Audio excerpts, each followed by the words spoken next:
Bom, e a Polícia Militar prendeu 84 pessoas em 6 dias de Operação Escudo, entre 28 de julho e 2 de agosto. Deste total, 54 foram presos em flagrante e 30 foragidos da Justiça capturados. Além disso, 4 adolescentes foram apreendidos. Até esta quarta-feira foram apreendidas 21 armas, entre pistolas e fuzis. A Operação Escudo teve início no último dia 28, depois de o soldado Patrick Bastos Reis ser morto por criminosos quando fazia patrulhamento no litoral de São Paulo. E nós vamos falar sobre esse e outros temas, porque agora é hora de entrevista aqui em Oeste Sem Filtro.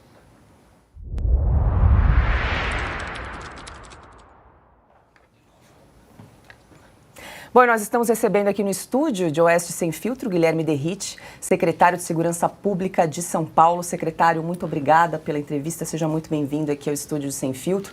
Eu gostaria que o senhor começasse falando um pouco sobre a Baixada Santista, onde ficam as cidades aí de Santos e Guarujá, onde estão ocorrendo essas operações policiais. Por que essa região se tornou tão violenta e como a população local tem reagido a essas operações policiais, secretário?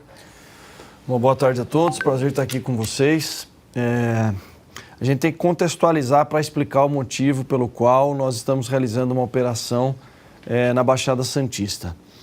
Primeiro, isso vai justamente ao encontro de como o crime organizado se fortaleceu ao longo dos anos aqui no estado de São Paulo e no Brasil. Em um determinado momento, quando o PCC começou a ganhar a proporção, o tamanho de uma organização criminosa, rompendo as fronteiras transnacionais, os governos anteriores, por vezes, passaram, não existe crime organizado, passaram a ignorar, no sentido de que não, isso é conversa, estão supervalorizando. Num segundo ponto, olha, isso não passa aqui do Brasil. E o crime organizado entendeu que a maior fonte de lucro para eles, porque é uma organização criminosa que visa lucro, obtendo através do tráfico, em especial o tráfico internacional de drogas. E quando eles abriram esse rompimento de fronteira, na verdade, utilizando em sua maior parte o Porto de Santos para exportar a droga que vem da Colômbia, do Peru e da Bolívia, em especial da Bolívia, que mais entra no mercado consumidor brasileiro, e também ela vem para consumo interno, e daí o PCC passou a exportar essa droga, uma droga que chega a custar lá 800 a 1.000 euros quando compra. O crime organizado não tinha mais um intermediário, passou a ter integrantes da facção nesses países que eu mencionei para vocês, além do Paraguai, por uma questão de logística, para que a droga pudesse entrar. E eles começaram a tratar direto com os produtores dessa cocaína, começaram a trazer para o mercado consumidor interno e viram uma possibilidade, isso há alguns anos atrás, de exportar essa droga para países da Europa e Estados Unidos. A droga que chega numa venda, a estimativa que a gente tem do Serviço de Inteligência, de 8.000 euros, o que paga 1.000 lá, e chega em alguns países da Europa custando 80.000 euros. Então é algo extremamente lucrativo no ponto de vista da economia ilícita. E quando eles fizeram isso, a nossa querida cidade do Guarujá, que já foi a pérola do Atlântico, passou a ser dominada pelo crime organizado, como um ponto estratégico de logística, de armazenamento, de bunkers do tráfico de drogas, para realizar o escoamento dali para o Porto de Santos.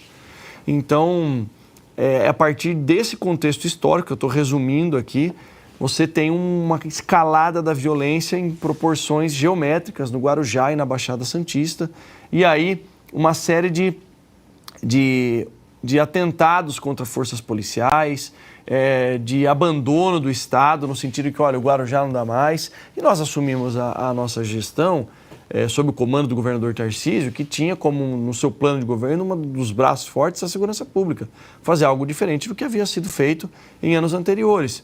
Eu participei, na época, do plano de governo do governador, coloquei lá que não poderíamos negligenciar a existência de uma facção que dominou praticamente o território no estado de São Paulo e boa parte do Brasil e se expandiu para outros países, e que a asfixia financeira seria o melhor caminho. Claro que o confronto nunca é algo desejado, até porque os próprios policiais se colocam em risco. Nós vimos isso lá na questão lamentável, né, da da morte do soldado Reis. Então, colocamos isso como prioridade e combater o crime organizado. Nesse aspecto, tivemos alguns assassinatos de policiais veteranos no início do ano por parte do crime organizado e a partir daí direcionamos uma Operação Impacto. O que é a Operação Impacto? É um efetivo que não é da região, que vai para essa região para melhorar a percepção de segurança pública e para reduzir indicadores criminais. E durante a Operação Impacto, lamentavelmente ocorreu essa tragédia, esse assassinato do soldado Reis. A partir dali, a Operação Escudo entrou em ação e os resultados foi o que você mencionou aqui. Perfeito, secretário. Mas como é que a população local tem reagido a essa Operação Escudo? A população de bem está muito agradecida, né? Os relatos que nós recebemos diariamente, aliás, ontem uma coincidência, porque já estava marcado esse convite para eu ir para a CPI lá do MST, eu tive que participar. Eu, no aeroporto aqui em São Paulo, lá em Brasília, as pessoas me parando, olha, continue, vocês não podem parar, a gente tem esperança em vocês, estamos do lado da polícia. Fora, hoje, com a ferramenta do fenômeno das redes sociais, a gente consegue também sentir essa gratidão da população. Muitos que relatavam o seguinte, olha, eu já tinha desistido, achei que o Guarujá era um ponto abandonado pelo Estado, pelo governo. Não desistam, nós estamos do lado das polícias, enfim. Agora, os criminosos, eles se articulam de N maneiras aí para tentar, primeiro, criar falsas narrativas, né? Movimentos sociais que, na verdade, isso vai vir à tona. Eu tenho certeza que isso vai vir à tona, movimentos sociais que não têm um objetivo nenhum de ajudar ninguém, muito pelo contrário, acabam tentando deturpar a ação dos policiais e criando falsas narrativas que são praticamente quebradas. E quando tiver o resultado da operação e com o apoio da população. Perfeito. Quem faz a pergunta agora é Silvio Navarro. Muito boa noite, Silvio. Boa noite, Paula. Boa noite, meus companheiros de bancada. Boa noite, secretário. Bem-vindo. Queria parabenizar o senhor, o comando da Polícia Militar e o governador Tarcísio de Freitas pela Operação Escudo. Acredito que falo em nome de todos os integrantes do programa Oeste Sem Filtro e da Revista Oeste. Ao contrário do que a gente acompanha na imprensa tradicional, majoritariamente, os movimentos sociais oportunistas, alguns que apareceram agora, depois da ação policial e não antes, não se manifestaram antes autoridades e movimentos e inclusive também veículos da imprensa, quando um soldado que empenhava a vida diariamente, sobretudo um pai de família que deixou um filho de 3 anos, uma esposa, uma família enlutada, empenhava a vida diariamente para defender a sociedade civil, caiu em serviço. Isso não pode ser assistido passivamente. Aí entra em cena, evidentemente, a defesa do crime. Secretário, a partir do momento em que a Polícia Militar iniciou a Operação Escudo, houve mortos, 16 mortos. Nós aqui no programa ontem trouxemos a ficha criminal, os antecedentes desses mortos, alguns que estão sendo chamados de inocentes, de anjinhos, sob essa narrativa de que houve uma chacina no Guarujá. E isso também tem um componente político. Mas quero me atentar aqui à pergunta ao lado policial, o lado técnico dessa operação. A polícia foi recebida de que forma? Nos primeiros momentos dessa operação. Como foi efetuada a prisão do autor do disparo? E parece que foi um disparo à distância, eu não sei se o senhor tem informações sobre isso, contra a rota. Um outro soldado, um cabo, na verdade, que estava na viatura também foi baleado. E depois, nos dias seguintes, 2 policiais foram baleados e uma cabo pelas costas de forma covarde. Parece que o estado de saúde dela é estável. Sim. Obrigado mais uma vez pela entrevista. Eu que agradeço. Nós tivemos na mesma ocorrência que vitimou aí, levou à morte do soldado Reis, Patrick Reis, o Cabo Marim também foi alvejado, um disparo na mão. Eu fui até o local, fiz questão de ir até o local dos fatos, na Vila Zilda, no Guarujá, um local que eu conhecia da época que eu realizava o patrulhamento na rota. É uma distância de entre 50 a 70 metros de distância, os tiros foram efetuados e era um local que o tráfico, que o crime organizado, ele praticamente se instalou estrategicamente, com pontos onde o indivíduo utilizava um radiocomunicador. Tem vídeos, depois eu envio para vocês, porque isso não é objeto de sigiloso, isso está nos autos lá do inquérito que investiga, que o irmão do atirador, o apelido dele é o Eric Davidson, né? É David, Erickson David, chamado de Davinho. O irmão dele foi preso, o Cauã. E o irmão dele estava com o rádio comunicador, ele contava as viaturas, olha lá, 1, 2, 12, 13, contando as viaturas da rota que passavam. Então eles se posicionaram em um local, primeiro para visualizar e eventualmente efetuar disparos de maneira covarde. Contra os policiais. Agora, a partir do momento que nós optamos para reagir a essas injustas agressões, em especial para asfixiar financeiramente o crime organizado, até porque as primeiras 24, 48 horas são fundamentais no processo investigativo, e aqui eu quero parabenizar o trabalho do doutor Luiz Carlos, diretor da Inter6, o delegado-geral, doutor Arthur Dias, e do comandante-geral, que estiveram comigo lá na operação por 2 dias, porque uma nota fiscal, vejam vocês, uma nota fiscal no local, na cena do crime, no ponto de venda de drogas, foi o que culminou com o início do processo de investigação. Viu-se ali que era um estabelecimento comercial, uma mulher, uma criminosa que faz parte do bando ali, tinha comprado um salgado, eles viram, foram até o estabelecimento e fizeram todo o trajeto de lá até a cena do crime e pegando as câmeras de monitoramento. Viram que era uma mulher com uma camiseta de um time, foram acompanhando, realizaram uma operação saturação, identificaram ela e prenderam. Daí ela passou a entregar os demais, porque é assim que eles agem, eles são covardes. Entregaram os demais, falando os nomes, apontando detalhes, e a partir daí todo o processo ele foi acontecendo. Agora, não só ali naquele local, mas em todo o Guarujá, as comunidades, os criminosos do crime organizado estavam acostumados, olha, a gente atira e fica por isso mesmo, como aconteceu há 2 anos atrás, 3 anos atrás, que inclusive nós tivemos um policial de tropas especiais do COI baleado e as tropas foram proibidas de ir até o local, porque olha, é melhor a gente evitar, porque vai que tem um confronto. Peraí, gente, será que é isso que nós queremos? Será que é isso que a população quer? Uma polícia que toma tiro e vai para casa? Eu não estou estimulando confronto. E essa falsa narrativa de alguns da imprensa não passa de narrativa. O ideal é que não existe confronto. Tanto é que até o atirador, o assassino do policial, foi preso ileso. O confronto é sempre uma opção do criminoso. Agora, eles estão armados com fuzis. Eu ouvi algumas falas dizendo que havia sido... eu acho que está sendo desproporcional. Eu, que estive no local, eu não ouvi dizer.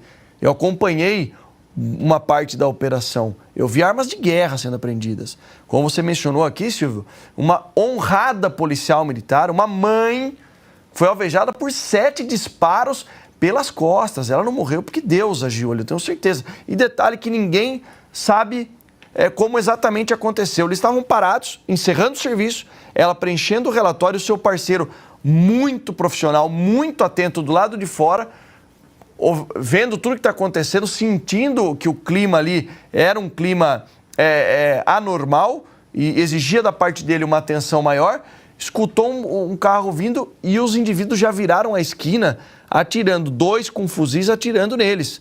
Ela foi alvejada, caiu dentro da viatura e ele se posicionou e reagiu. Reagiu com tiros de pistola, conseguiu repelir. Eles entraram, ela falou para o parceiro, eu estou baleada. Ele falou, deita aí na viatura e pede apoio. Ele escutou o carro saindo, olha a audácia dos criminosos, como eles são covardes. Escutou o pneu cantando e o carro voltou. Os criminosos voltaram para executar os policiais.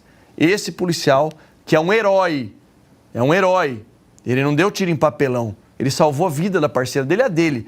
Ele foi para um outro ponto estratégico, quando os criminosos não saberiam onde ele estava e quando eles acharam que iam surpreender os dois, aí sim ele conseguiu repelir novamente, acerta um disparo de raspão, depois a gente foi saber, eu vou explicar como a gente sabe que foi de raspão, no queixo de um dos indivíduos, e aí eles desistem dessa intenção de executar os policiais e fogem. Agora, secretário, é possível combater crime organizado sem confronto?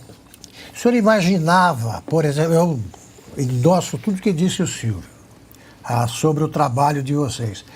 O senhor imaginava como policial que um dia, trabalhando como secretário da Segurança Pública, o senhor encontraria autoridades encarregadas de cuidar da segurança pública no Brasil se preocupassem mais com bandidos Não, se preocupasse mais não, se preocupasse exclusivamente com a morte de bandidos que começam o confronto. Augusto, é tão lamentável, porque quando o soldado Reis faleceu, eu não ouvi pronunciamento de todas essas entidades ou pseudo-defensores de direitos humanos se manifestarem. Aí, a partir do momento que os criminosos que optam pelo confronto, que recebem as forças policiais, que recebem o Estado, alguns locais, no Guarujá, o único representante estatal que adentra nesses locais chama-se Polícia Civil ou Polícia Militar do Estado de São Paulo. Não existe outra instituição do Estado que adentra esse local, porque é um local, ou era um local dominado pelo crime organizado. Hoje não é mais. Então, para nós, é lamentável, é inadmissível, é inimaginável que nós cheguemos nessa situação. Agora, como eu disse, o confronto não é um desejo nosso. Por mim, seria maravilhoso que não tivesse. É uma decorrência natural do combate ao crime. Agora, ocorre no mundo inteiro, desde que o mundo existe. Exatamente. E os números estão aqui. 84 indivíduos criminosos presos, mais de 420 quilos de entorpecentes apreendidos. Esse pessoal, eles estão achando que o que está acontecendo lá, o que acontece, ou que o crime organizado é algo fantasioso que não existe. Se não chegarmos ao ponto de tomarmos a decisão de enfrentar o crime, o Brasil vira um narco-estado. Perfeito. Vou jogar para a Ana fazer a pergunta. Boa noite, secretário. Boa noite. Eu vou ter que ser repetitiva e agradecer mais uma vez, né, o brilhante trabalho de vocês, das forças policiais. E não é só a população de bem que está do lado de vocês e do lado dos policiais, o jornalismo coerente, honesto e que se atenta apenas aos fatos e ao que é correto também está do lado de vocês.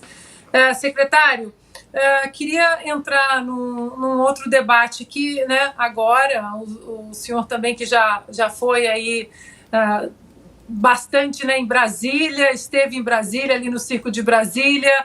O Congresso não quer legislar sobre a descriminalização das drogas, isso foi cair agora no Supremo Tribunal Federal. O senhor, como um homem da lei, como um dos homens fortes aí das forças policiais, o que o senhor acha que vai acontecer se as drogas, o porte de drogas, ele for descriminalizado no Brasil? Aqui na Califórnia eu já sei mais ou menos, o senhor também sabe o que aconteceu. Mas o que o senhor está achando disso tudo? Primeiro, o Congresso, né, não colocando as mãos nisso, o STF legislando, e se isso passar, quais são as consequências para o Brasil? Ana, um prazer falar com você também. Obrigado pelo reconhecimento do trabalho dos nossos policiais. Olha, é triste porque uma das, se não a maior prioridade do governador Tarcísio de Freitas é a questão da região central de São Paulo. Quem frequenta aqui o centro já percebe uma diferença, em especial quem circula pela Praça da Sé. Aos poucos nós estamos retomando o território e devolvendo para a população. A Cracolândia é um problema gravíssimo, mas nós não vamos abaixar a guarda e retroceder. Então eu vejo diariamente o quão difícil e a consequência danosa do uso do entorpecente, o uso da droga, primeiro, para a saúde das pessoas, mas eu não sou especialista nisso, e segundo ponto, para a criminalidade, para os índices criminais. Porque a mãe de todo esse problema é o tráfico de drogas. A mãe dos crimes é o tráfico de drogas. Aquele roubo de celular, o roubo de correntinha, o pequeno furto, tudo gira em torno da dependência química daquele indivíduo que é viciado ou do criminoso que tem que se sustentar e comete inúmeros delitos. Por isso que nós temos um número tão grande assim. Então, pensar que estão, por meio de decisão judicial, ou querendo legalizar o uso de substância que vai causar dependência química é um absurdo. Sem contar que eu gostaria muito de não estar aqui fazendo uma crítica ao Congresso Nacional, que eu pertenço, inclusive, estou licenciado. Mas não tem como. Até quando o pessoal do Congresso Nacional, Câmara dos Deputados, Senado Federal vai ficar assistindo numa plateia, vendo o Poder Judiciário fazer o papel que é constitucionalmente do Legislativo, Então, passou da hora, assim, passou muitos e muitos anos do Congresso Nacional se posicionar e definir o que é papel dele, legítimo, previsto na Constituição, de decidir, de legislar, de criar leis e não aceitar isso, vindo do Poder Judiciário. Nós estamos recebendo aqui no estúdio o secretário de Segurança Pública do Estado de São Paulo, Guilherme Derrite. Rodrigo Constantino faz a pergunta. Boa noite, secretário. Vou também endossar aqui a turma, engrossar o coro e agradecer muitíssimo o trabalho de vocês. Cheguei a escrever uma coluna, parabéns, governador Tarcísio, e estendendo a parabenização a toda a equipe, claro. Eu vou fazer uma pergunta muito difícil, secretário. Uma dúvida que eu tenho mesmo. O senhor saberia me dizer se o estado da Bahia e o estado do Rio de Janeiro ficam no mesmo país que São Paulo? Às vezes, dependendo do veículo de comunicação que a gente for assistir, dá a impressão que é outro planeta, não é nem outro país. Eu pergunto isso, obviamente, né, porque ao observar a cobertura que a imprensa está dando à Operação Escudo no litoral paulistano, é uma chacina, vários jornalistas da velha imprensa denunciando isso como se fosse assassinato deliberado da polícia, os mesmos que não mostraram nenhuma simpatia quando morreu um policial da rota, um soldado, de repente ficam histéricos porque morreu um bandido, marginal. E na Bahia está tendo operações que têm reação de marginais armados, aliás, com armas que aparentemente não estão na lista das que o ministro comunista desse governo quer retirar, né? Essas estão tudo bem, pelo visto, fuzis, armas que já são ilegais. E na Bahia morreu mais de 10 pessoas, no Rio de Janeiro morreu mais de 10 pessoas. E nesses locais, na Bahia, um lugar tradicionalmente governado pela esquerda petista, não há uma menção de chacina na imprensa, nenhum desses grandes jornais dá destaque constante. O que acontece, secretário? Constantino, é sempre aquela questão de politizar, né? Todos vocês sabem que o governador Tarcísio de Freitas, vocês o conhecem desde a época que era ministro da Infraestrutura. Aliás, eu era deputado federal, eu estou licenciado do mandato, mas sou deputado federal, mas era no primeiro mandato vice-líder do governo federal anterior, do presidente Bolsonaro. Tive uma aproximação profissional com o então ministro Tarcísio de Freitas e a gente viu o destaque, as entregas, os resultados. O governador Tarcísio vindo para São Paulo, ganhando uma eleição no estado que é a locomotiva do Brasil, com uma aceitação, segundo as últimas pesquisas aí que eu vi, de 70% da população, todos os canhões opositores estão mirados em qualquer coisa que acontece aqui em São Paulo. Infelizmente, estão relativizando tudo para o lado político, mas a gente não liga para isso, a gente vai continuar trabalhando. O que é mais bacana, Constantino, são coisas que acontecem na nossa vida, na vida do político que consegue andar aqui na Avenida Paulista ou em qualquer lugar do Brasil, são as pessoas, a população vindo agradecer a coragem para enfrentar o crime, em especial o crime organizado, e nós continuaremos defendendo a população, protegendo as pessoas e combatendo o crime. Agora, ainda bem que tem veículos de comunicação como o de vocês aqui, que são imparciais e mostram a verdade. Secretário, com essa Operação Escudo, surgiu novamente a discussão sobre as câmeras nas fardas dos policiais. O governador Tarcísio de Freitas disse que vai manter os equipamentos por enquanto. Qual que é a sua avaliação a respeito? Seguir a orientação do nosso governador e isso a gente já falou desde o início da gestão, né? A questão das câmeras corporais, acho que a maneira como ela foi implantada na gestão anterior, com o objetivo único e exclusivo de fiscalização e controle, é só a questão da funcionalidade dela que a gente pode primeiro ampliar, fazer com que ela faça a leitura de placas de veículos roubados, furtados, mostrar para o policial que pode ser algo a ser utilizado em benefício dele. A gente pode ampliar, por exemplo, para atividades como policiamento rodoviário, policiamento de trânsito, policiamento ambiental e interligar isso no nosso arcabouço tecnológico, que é a Muralha Paulista, que já recuperou aqui, já capturou mais de 10.192 indivíduos procurados pela Justiça. É usar a tecnologia em nosso favor e não para única e exclusivamente fiscalização e controle policial. Eu percebi que os policiais, alguns anos atrás, eles não tinham confiança. Eles falam assim, não, eu estou sendo... Tudo que vem para mim é para me amassar, olha, você está errado. Hoje ele sente que ele tem alguém que, primeiro, já concedeu logo de cara um aumento salarial. Que é a questão do governador Tarcísio, nós conseguimos aprovar na Assembleia o maior aumento de um primeiro ano de governo da história de São Paulo.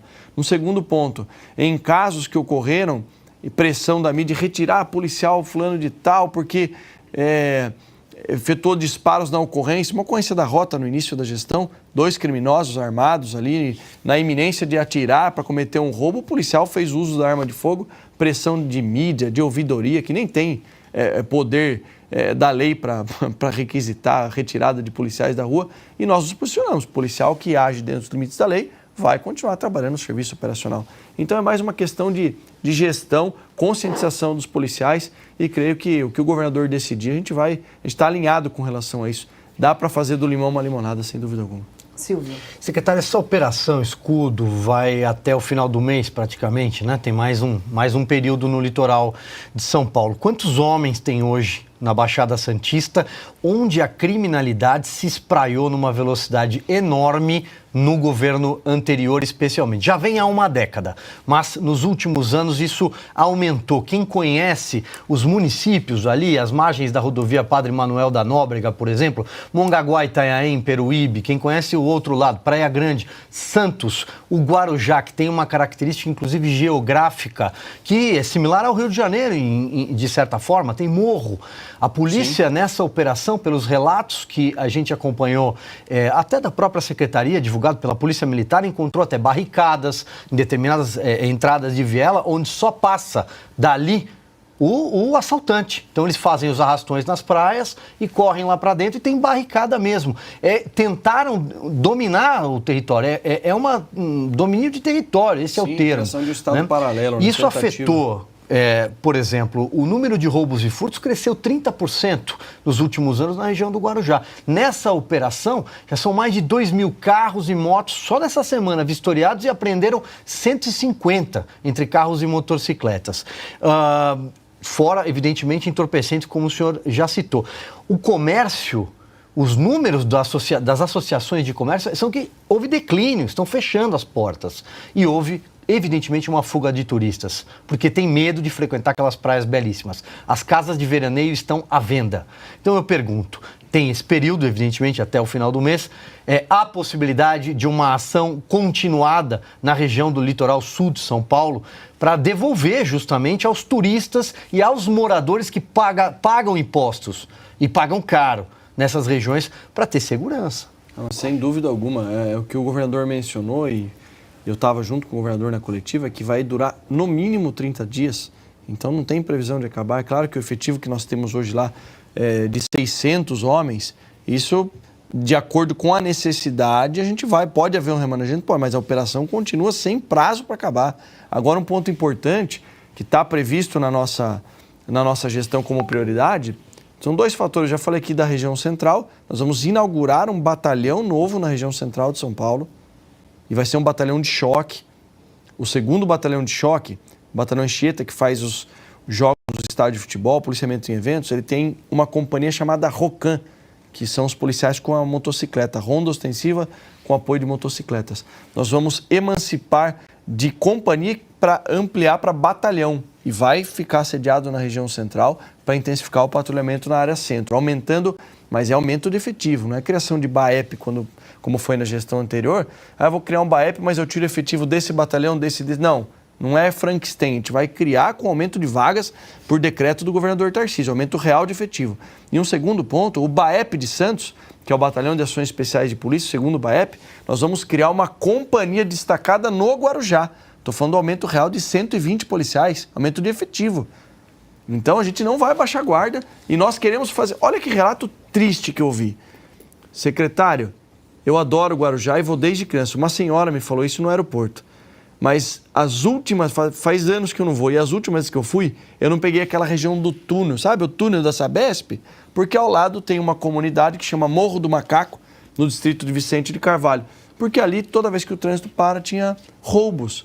Então, é inadmissível chegar ao conhecimento do secretário de Segurança Pública de São Paulo que isso acontece e a gente não tomar uma atitude, mas não uma atitude temporária, não passou, daqui a pouco volta. Não, essa guerra de combate ao crime e combate ao crime organizado, você ganha o terreno e não retrocede mais. Ganha o terreno e permanece. Secretário, não tem de ser travada nacionalmente. O senhor não conta com o apoio do governo federal.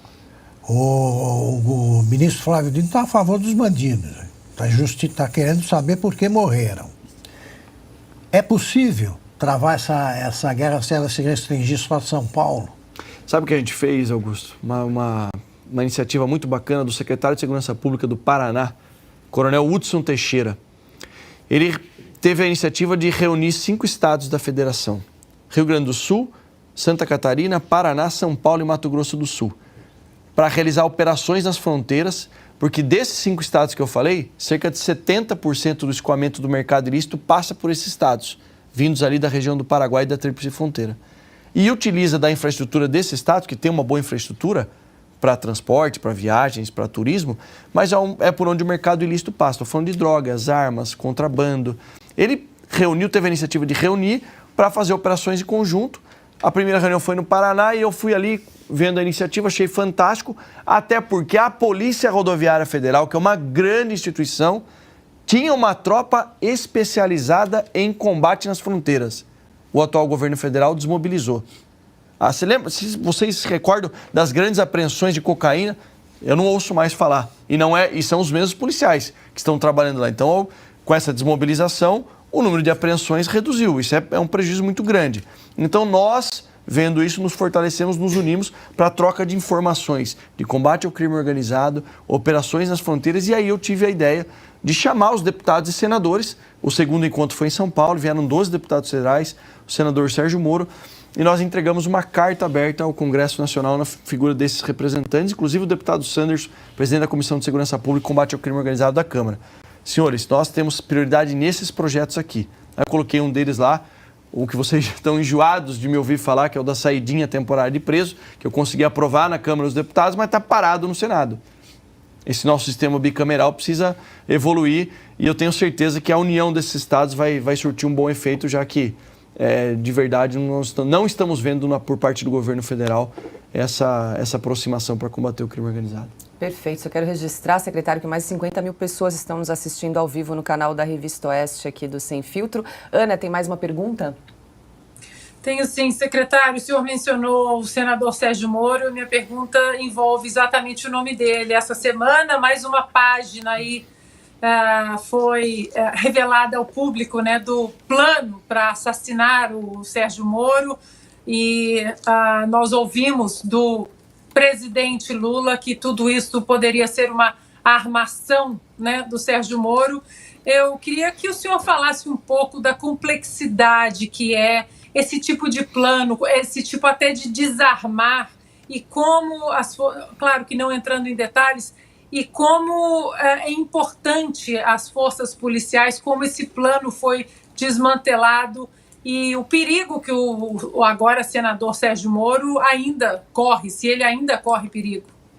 Não, sem dúvida. O senador Sérgio Moro ele é um alvo do crime organizado. Isso foi comprovado através da investigação do Ministério Público de São Paulo, na figura do Dr. Lincoln Gaquia, que faz um trabalho há 20 anos de investigação, de combate, de estudo, de acompanhamento do crime organizado. Eu conheço o Dr. Lincoln. Nós trabalhamos juntos aqui com os sistemas de inteligência da Polícia Militar, da Polícia Civil e do Ministério Público.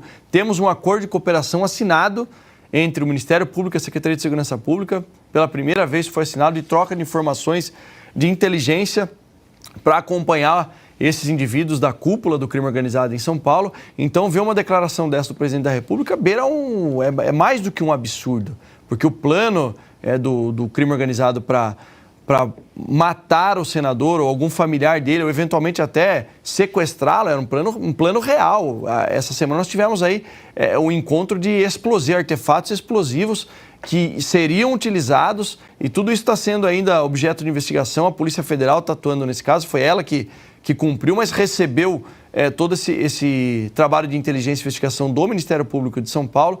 Então a gente espera que o Ministério Público de São Paulo, aqui na figura do GAECO, não só o Dr. Lincoln, mas todos os GAECOs aqui, que são os núcleos regionais, continuem trabalhando e essa união que agora existe mais aproximada conosco, com a Secretaria de Segurança Pública, pelo menos aqui em São Paulo, a gente não vai deixar que o crime cresça ou que cometa atentados, muito menos contra autoridades que sempre combateram o crime, em especial o crime organizado. Perfeito, a gente tem tempo aí para uma última pergunta. Rodrigo Constantino. Secretário, eu não acho que permitir ao cidadão de bem ter arma é uma política de segurança pública. É um direito inalienável de legítima defesa e coisa e tal. Mas é fato que durante o governo Bolsonaro aumentou muito a quantidade de armas em posse de cidadãos e a imprensa, a esquerda, eles alertavam que se aumentar a criminalidade, aconteceu o contrário. Caiu a criminalidade. Um editorial recente do jornal Estado de São Paulo diz que não tem nada a ver com as armas e tudo, e teria a ver, então, com uma espécie de expansão e domínio do PCC no país. Né? O crime organizado está cada vez mais organizado e monopolista, então não haveria brigas de facção, coisas assim. O que há de verdade nessa tese? Quase nada. A verdade é que investiu-se numa política de segurança pública de realmente defender a população por parte de quem tem essa competência legal, que são as polícias, e nesse caso, Polícia Federal, Polícia Rodoviária Federal, e nos estados, as polícias militares e civis de cada estado, até pelo Pacto Federativo. Mas essa questão da flexibilização do posse e porte de arma de fogo serve justamente para quebrar a narrativa da esquerda de dizer que, olha, se nós flexibilizarmos, o número, em especial, de homicídios praticados por arma de fogo vai subir absurdamente. O que nós vimos foi justamente o contrário, né? Foram os menores índices dos últimos 20 e poucos anos. Nós tivemos aqui em São Paulo, esse ano, a menor taxa de homicídios dos últimos 23 anos. O mês de maio representou isso daí. Então, na verdade, é uma falácia, né? Agora dizer que é o crime organizado, o que eu também, fazendo uma analogia, né, de forma similar, eu não sei qual veículo de comunicação que fez uma matéria dizendo o seguinte, que a redução da criminalidade, porque nós reduzimos aqui na região central de São Paulo, como eu disse, Praça da Sé, mas toda a região centro, da seccional centro aqui, 20% de roubos e furtos de aparelhos celulares. Nós sabemos que ainda tem roubos, que tem furtos, nós vamos melhorar os indicadores, aumentar efetivo, mas a matéria concluiu que foi o crime organizado, que determinou que não podia mais roubar celular. São esses absurdos aí que a gente é obrigado a ouvir e às vezes a ler. Bom, agora 18h34. Secretário, vou precisar liberá-lo. Sei que a sua agenda é cheia. Muito obrigada pela entrevista, por estar aqui conosco, esclarecer aqui todos esses fatos. Parabéns pelo trabalho da corporação. E já fica o convite para o senhor voltar aí mais vezes aqui em Oeste Sem Filtro. Mais de 50 mil pessoas estavam nos acompanhando ao vivo no nosso canal, acompanhando essa entrevista e todas as declarações que o senhor prestou aqui. Muito obrigada e até uma próxima. Olha, eu quero agradecer, primeiro dizer que eu tenho um respeito enorme, uma admiração por todos que compõem esse programa e pedir para a população, essas mais de 50 mil pessoas que nos assistem, apoie as forças policiais. Vocês não imaginam o que é visitar um policial militar na Santa Casa de Santos, uma mãe de família que falou, eu achei que eu poderia nunca mais ver a minha filha. Então, quando você encontrar com um policial na rua, agradeça pelo serviço, ele é capaz de doar a vida dele por vocês. Um abraço a todos.